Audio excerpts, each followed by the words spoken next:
Ladies and gentlemen, the entire production staff and technicians on Dragnet wish to thank the American Weekly and the television editors of the various newspapers which distribute the American Weekly for voting Dragnet the best mystery drama on television for 1951-1952.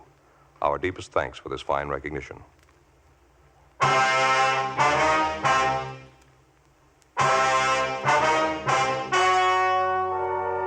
The story you are about to hear is true. The names have been changed to protect the innocent. Fatima Cigarettes, best of all king-size cigarettes, brings you Dragnet on both radio and television.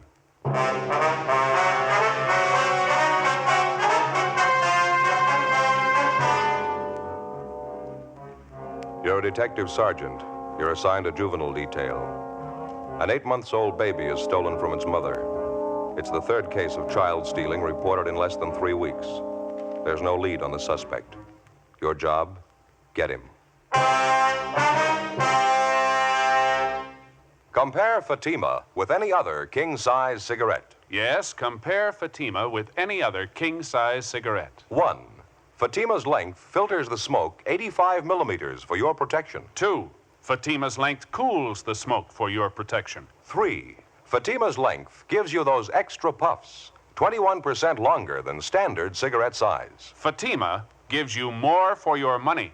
And in king-size Fatima, you get an extra mild and soothing smoke, plus the added protection of Fatima quality. Buy Fatima in the bright, sunny yellow pack. Best of all, king-size cigarettes.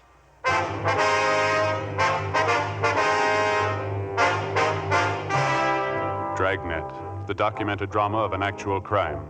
For the next 30 minutes, in cooperation with the Los Angeles Police Department, you will travel step by step on the side of the law through an actual case transcribed from official police files.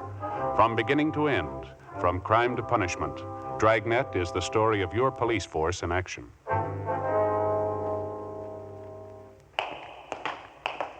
It was Wednesday, June 18th. It was warm in Los Angeles. We were working the day watch out of Juvenile Division. My partner's Frank Smith. The boss is Captain Stein. My name's Friday. It was 6:30 p.m. when we got back to 1335 Georgia Street, second floor, the squad room. Hi, been waiting for you. Hi, Captain. How's it going? Any sign of the baby? No, not yet. We're doing everything we can. We haven't got a lead to our name.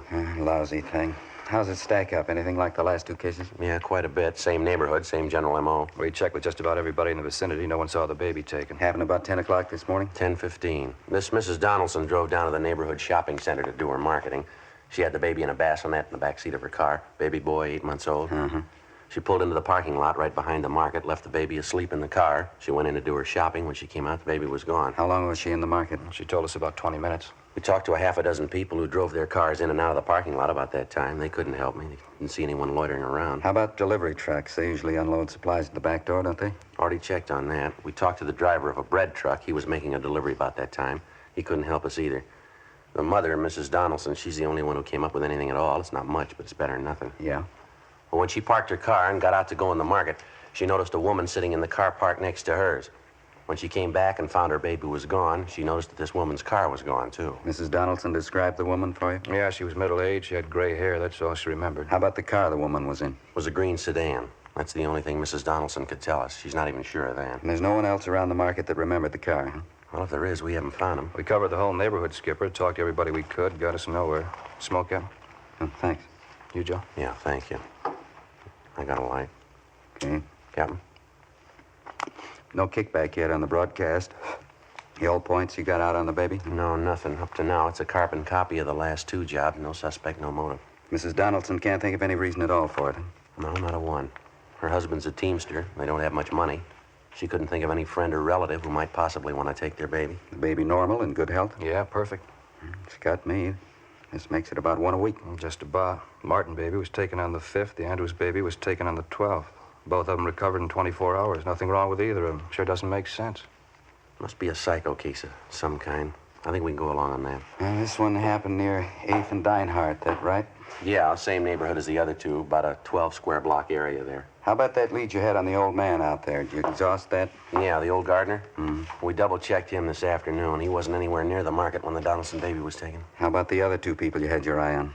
Either of them anywhere near the scene at the time? Neither one of them, Skipper. Both clear. How's it stand now? Well, we're doing everything possible. Dean Bergman went over the Donaldson car for prints.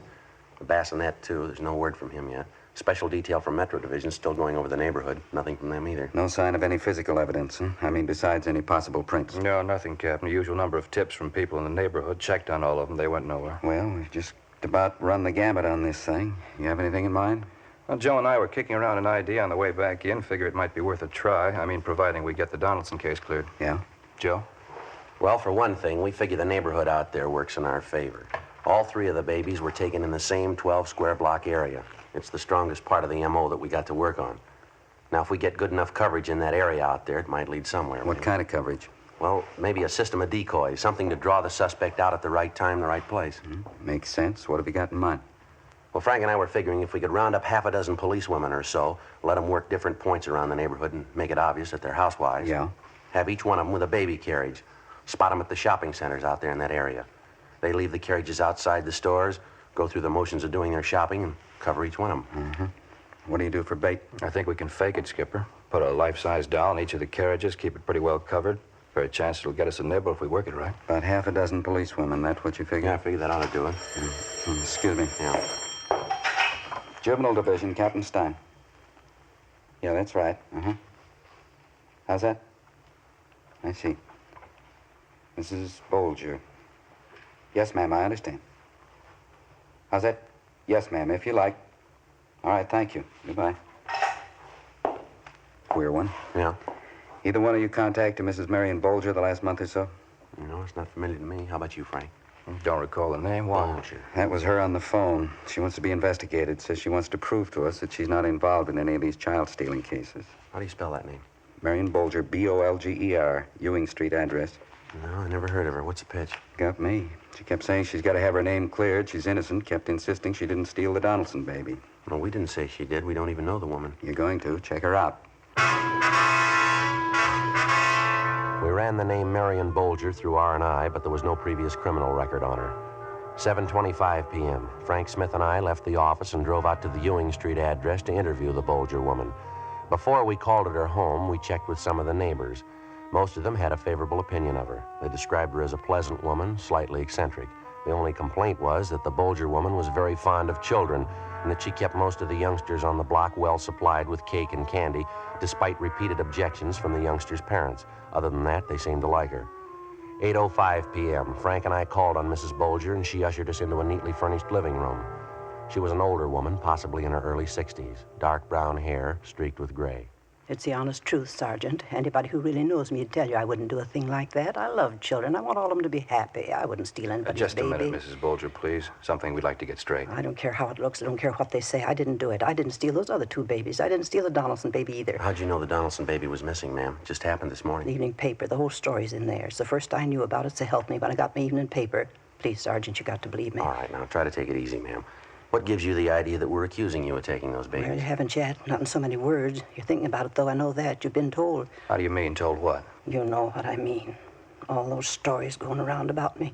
And just because I like children, because I enjoy them, I understand them. Just because of that, they try to make me out a witch or something, trying to say I took those poor little All babies. right, just a minute, ma'am. Who said you took the babies? Down at the store this afternoon, I heard them. That grocery clerk and that silly Mrs. Murdoch. They laughed about it. Tried to make out there's only fooling. Well, I knew better. They weren't fooling. They meant it. Accusing me of such a terrible thing. I just don't know when I've been so upset. Well, now, what grounds would they have for saying anything like that, ma'am? I mean, even if they were fooling. Only because I love children, that's all. People in the neighborhood are the same way. They don't like me. They go around saying things about me. Just because I understand their children better than they do. Just because I know how to treat children. No, I think you got it wrong, Mrs. Bolger. The only complaint your neighbors have is that you treat children too well. A little too much candy, huh? Well, nothing wrong with giving a child candy. Good homemade fudge. I make it myself. Besides, how would you know about that? We talked to your neighbors, ma'am. They had a lot of nice things to say about you. Yes, I just bet they did. Nasty, dirty stories. They've been passing them all over the neighborhood about me. No, ma'am, you've got it wrong. Just let me show you. Come in here, this way, the dining room. Yes, ma'am. Look at that. Look at that. Yes, ma'am, it's very nice. You see how I decorated the table? Paper streamers all over the room. It is supposed to be a party for the children in the neighborhood. I worked a whole week getting it ready. I made the cakes myself, decorated them too. I made everything in my own kitchen. Candy, sandwiches. Took me a whole week. And they didn't even come. They didn't come. Ma'am? The neighborhood children. It was supposed to be for them. Special summer party I wanted to give them today. They didn't even come. The parents wouldn't let them. Not one of them. It's a crime. Terrible crime. All this good food. Well, now, maybe there was a mistake, ma'am. There wasn't any mistake. I invited the children, 14 of them. Mothers wouldn't let them come. I had everything ready. Little favors for each one of them. Now, look. Ice cream's all melted. Hot cocoa boiled away to nothing. Yes, ma'am. Even the paper streamers are coming down. Such a mean thing to do. Keeping children from a party. Such a mean thing. Well, we don't like to bother you, Mrs. Bolger. Just like to ask you a few routine questions, then we'll let you alone. Anything you want to know, Sergeant? Can you account for your time this morning, ma'am, between 9 a.m. and 11 a.m.? Yes, of course I can. I was right here in the house getting things ready for the party. My friend Aggie Benson was with me. She's a school chum of mine. She was helping me get things ready. Well, then you didn't leave the house at any time this morning, is that No, right? sir, I didn't. You can ask Aggie. She'll tell you. Do you have a car, Mrs. Bolger? Oh, my, no. I wouldn't know what to do with it if I had one. I never learned to drive. Why'd you want to know? Just routine, ma'am. Well, I guess we better be going, Frank. All right, Jim. And you don't believe those stories, do you? I mean, just because I like children, I'd steal those babies. You don't believe that, do you? No, ma'am. We haven't any reason to believe it. I knew you'd understand. I wouldn't do a thing like that. I just love children, Sergeant. Never had any of my own. Living here by myself. No husband, lonely. Terrible thing being lonely. Yes, ma'am, yes. There's only one answer for it. Children. Big family. It's an old saying. It's very true. Ma'am.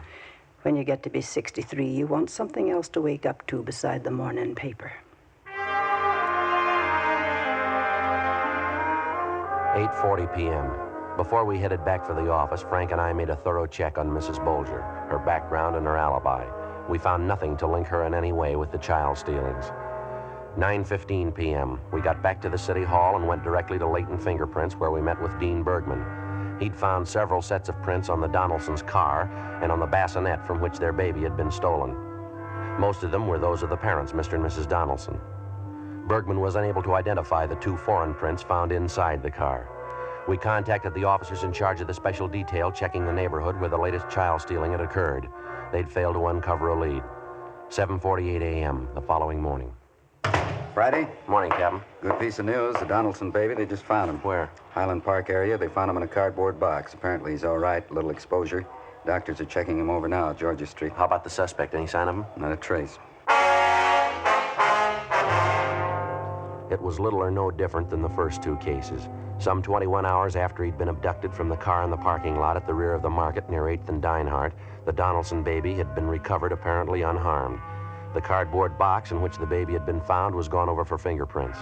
Routine investigation at the scene and in the neighborhood where the child had been found failed to turn up a lead on the abductor.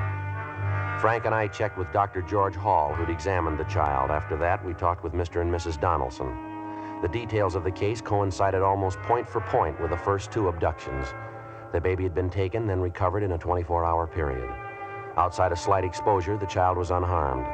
Also, like the 2 cases preceding it, something which the child was wearing at the time of his abduction was missing. In the first case, it was a small pink sweater. In the second, a pair of shoes the baby was wearing.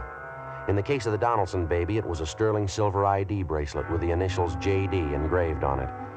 During the next 5 days, Frank and I ran down every lead we could get our hands on. They went nowhere. Our system of policewomen decoys was put in effect. It failed to get a rise. On the 6th day, Thursday, June 26th, 5:30 p.m., we got word of another child stealing, this time in the Echo Park area. We drove out to talk to the mother, a Mrs. Chester Osborne. Yeah, that's right. I did the same thing I do every morning. Gave the baby her bath, dressed her, put her out in the backyard in her buggy. She usually plays a while, then she takes her nap. And about what time did you discover your baby was missing? I don't know exactly. About 2 o'clock, I guess. Maybe a couple of minutes after. Went out to see how she was, looked in the buggy, and she was gone. Well, it's almost 6 o'clock now, Miss Osborne. How is it that you waited so long before you notified us? Just kept hoping it was a mistake, that's all. I went from house to house all over the neighborhood. Went as far as 3 blocks away. I asked everybody. Nobody saw my baby. You don't know what it means to me. The telephone, Miss Osborne. Would you answer it, please? Whoever it is, take the number. I'll call him back. Yes, ma'am. Be glad to. Hello. Yeah. Yes, sir. Oh, yeah, Harry. We're here now. This is Friday. How's that? When? I see. Where? That's all. Uh-huh. Okay, Harry, thanks. Yeah, tell him we'll be right in. Right away. Okay, bye. Well, that was our office, Mrs. Osborne. You can stop worrying now. What? It's about your little girl. She's all right. What do you mean? I just found her 3 blocks from here. Again, with the lone exception of the time element, the Osborne baby's abduction resembled closely the 3 previous cases. The crime occurred in the same general area. The same general method of operation was employed. And again, outside of slight exposure, the child was recovered unharmed. There was also an article of clothing missing, a pink knitted bonnet. And, as in the previous 3 cases, the suspect had abandoned the baby without detection. Routine investigation by the crime laboratory crew and juvenile officers working the case failed to turn up a lead. During the week that followed, additional personnel for both decoys and stakeouts were assigned to the area without results. Friday, July 4th, 10 a.m. Joe, you busy? What do you got, Frank? Gal by name Mildred Leslie just called in on this child stealing thing. Looks like it might be something. Yeah, what's the pitch? Well, this Leslie girl's employed as a maid for a Mr. and Mrs. Roth, R-O-T-H. She's a stockbroker. She's worked for him a year or so, she says. Yeah. The Leslie girl's an upstairs maid for the Roths. She's been following this baby stealing case in the papers right along. She thinks maybe Mrs. Roth can tell us something about it. Yeah, how's that? Well, the Leslie girl was cleaning Mrs. Roth's bedroom yesterday. She came across a few things stored back in one of the closets. Baby things. Pink sweater, pink bonnet, and a pair of baby shoes. And she says they've all been used. They're not new. Well, a lot of mothers save baby clothes, things like that. No, the Roth woman wouldn't have a reason to. Yeah? She's never had any children.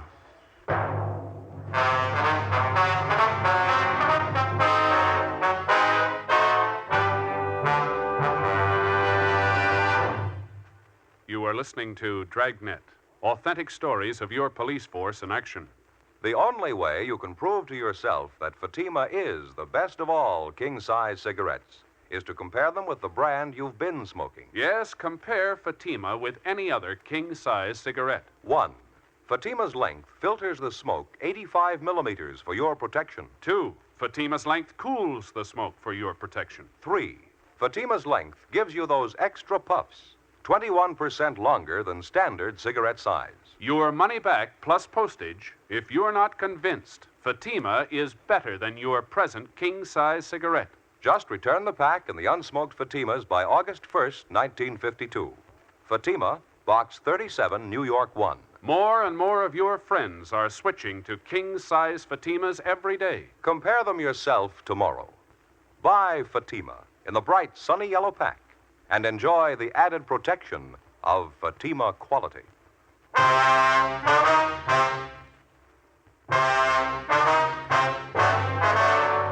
Friday, July 4th, 11 a.m. Frank Smith and I left the office and drove out to interview Mildred Leslie at her apartment. She told us substantially the same thing she told Frank on the phone. The Leslie girl had been employed as a maid by Mr. and Mrs. Roth for almost a year. She went on to tell us that for the last few months or so, Mrs. Roth, who was a fairly prominent clubwoman, had been acting peculiarly, and that Mr. Roth was worried about her. According to the Leslie girl, he'd consulted a doctor several times about his wife. As for the articles of baby clothing, they'd been found stored back on a shelf in Mrs. Roth's bedroom closet. The Leslie girl told us that she happened to find them while cleaning and dusting Mrs. Roth's bedroom. Each of the articles she claimed she saw seemed to tie in directly with the child stealings. A pink sweater, a pink bonnet, a pair of baby shoes. Identical items of clothing had been taken from each of the previous abduction victims. After we left Mildred Leslie, Frank and I got to a phone, called the record bureau, and had them make a run for us on Mrs. Roth. She had no previous criminal record. 1:20 p.m. We called Mr. Roth at his place of business, but the office was closed because of the 4th of July holiday. We got in the car and drove out to the Roth home, an old 2-story mansion just above Silver Lake Reservoir. Mrs. Roth wasn't at home. We interviewed her husband in the living room. What seems to be the trouble, Sergeant? Why would you want to see my wife? There's a few questions we'd like to ask her, Mr. Roth. Can you tell us where she is now? She took a drive with some friends of hers. I think they were going down to the beach club. Why? But we're investigating a juvenile case, Mr. Roth. We think maybe your wife can give us some information on it. Well, I'm sorry she isn't home. It's too bad you didn't call this morning. She didn't leave until after 11. She'll be home later tonight if you care to call back. You're sure it's not something I can help you with? Well, yes, sir, maybe you can. I'd like to ask you a few questions about your wife's activities the last month or so. Well, how do you mean? Some of the social work she does with the club? Not quite, Mr. Roth. You said you were from the juvenile division. Is it something regarding her work with the underprivileged kids? Her club does quite a bit of that, you know. Afraid I don't know too much about it, though. No, sir, it's not that. Well, I don't think I understand. What is it about? Mr. Roth, we want you to understand that this is merely a routine investigation. We don't want to offend you in any way, but we have some information that we've got to check out.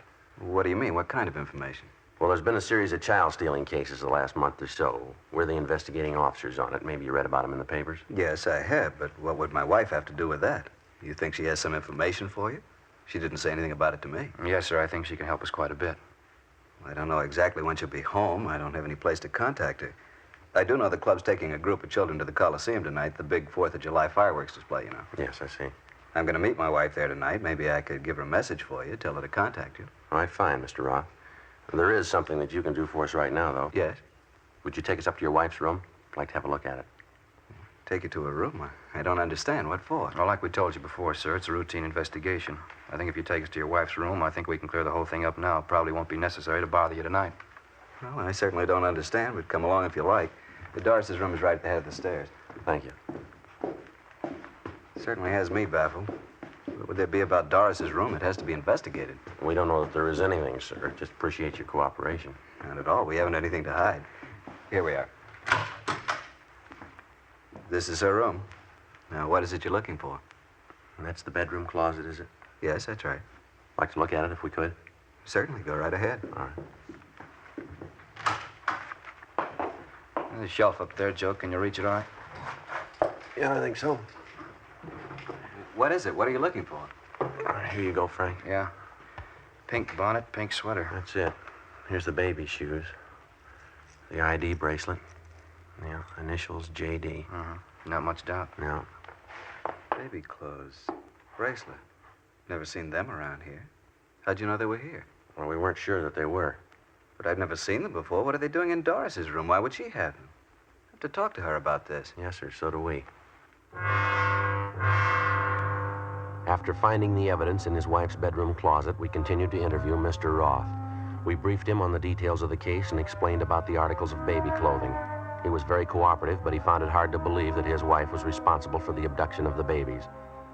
He told us that early in their marriage, his wife did have a child which died shortly after birth. Complications left her unable to have any more children.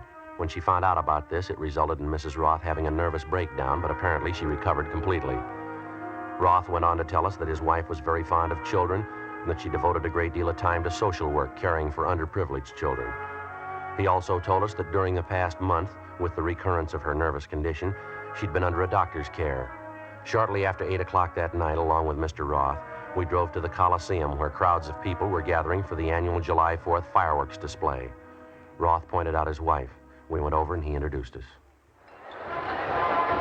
These officers would like to talk to us, honey. Let's step over here. Well, I can't leave the children alone. Can't we talk later? No, honey, it's pretty important. I think you better talk to them now. Well, all right. If you say so, you'll have to stay and watch the children, though. They'll be all right. We can keep an eye on them from over there. No, I can't leave them alone. You'll have to stay. Well, all right. Ma'am, I wonder if you step over here, please.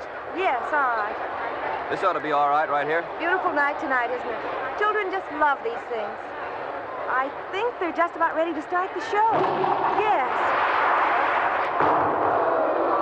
Just look at that. The colors. Isn't that gorgeous? Yes, ma'am. We'd like to drive you and your husband downtown to Juvenile Division. We'd like to talk to you. What do you mean? I can't leave now. I have these children with me. What did you want to see me about? What's the trouble? I think you know why we're here, Mrs. Roth. I don't. Why do you want to talk to me? Well, we can start here, ma'am. We were at your home this afternoon. Your husband showed us your bedroom, the closet. We found the things up on the top shelf. What? The baby clothes, the bracelet. Oh, beautiful. Just beautiful. How about it, Mrs. Roth? You want to come along downtown? Just baby clothes. Had them in my closet. It doesn't mean anything. I'm afraid you're wrong. It means a good deal, ma'am. You know that. Yes. All right. Would you want to tell us about it, Ms. Roth? Ms. Roth? Where do I start? There's no beginning. Just started. I couldn't help myself. What can I say? You just tell us what happened. Start any place. My baby died. Then they said I couldn't have any more. Guess it started then. I told my husband, told the doctor, too. They didn't understand. Nobody understands. It's all I wanted. My children, my own children. How about the Martin baby, Mrs. Roth? The first one you took. How'd that happen?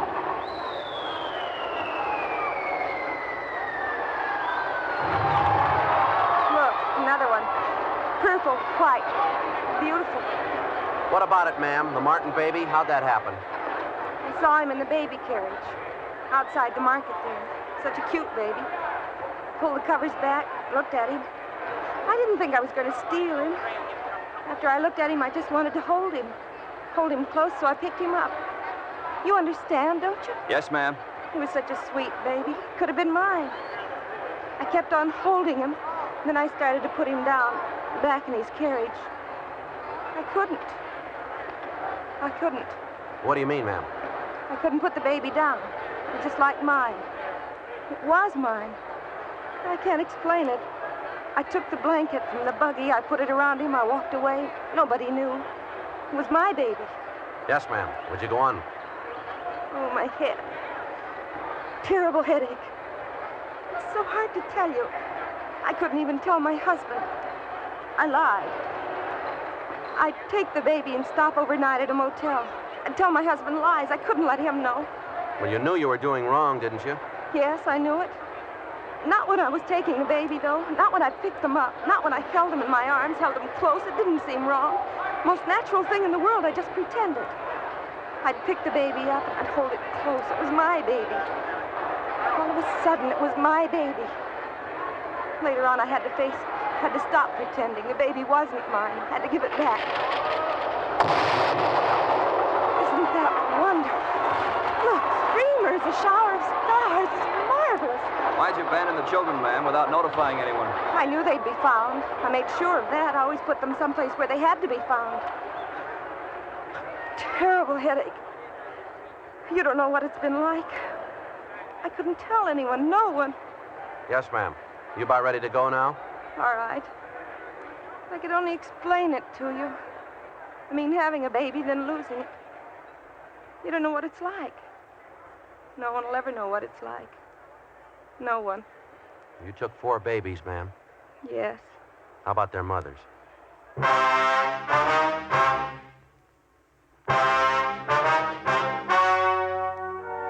The story you have just heard was true. The names were changed to protect the innocent. On October 10th, trial was held in Superior Court, Department 88, City and County of Los Angeles, State of California. In a moment, the results of that trial. Now, here is our star, Jack Webb. Thank you, George Fenneman. Friends, I believe all of us are willing to take practical advice. That's why I like to make it plain that I want you to compare Fatima with the king-size cigarette you've been smoking. I know that's the tried, practical way thousands have convinced themselves Fatima is the best of all king-size cigarettes. You'll find Fatima gives you more for your money, an extra mild, soothing smoke, plus the added protection of Fatima quality. Tomorrow, get Fatima in the bright, sunny yellow pack. Best of all king-size cigarettes.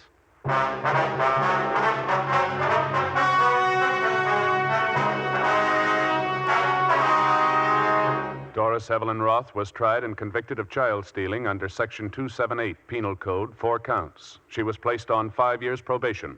One of the terms of probation required that she would be under strict supervision of a competent psychiatrist.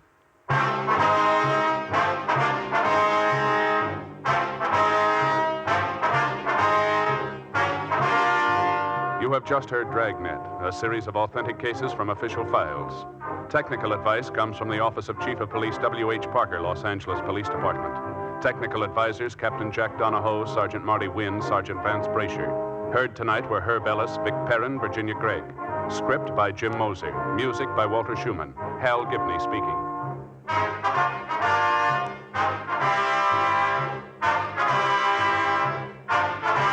King-size Fatima, made with the same people who make popular Chesterfield cigarettes, has brought you Dragnet, transcribed from Los Angeles.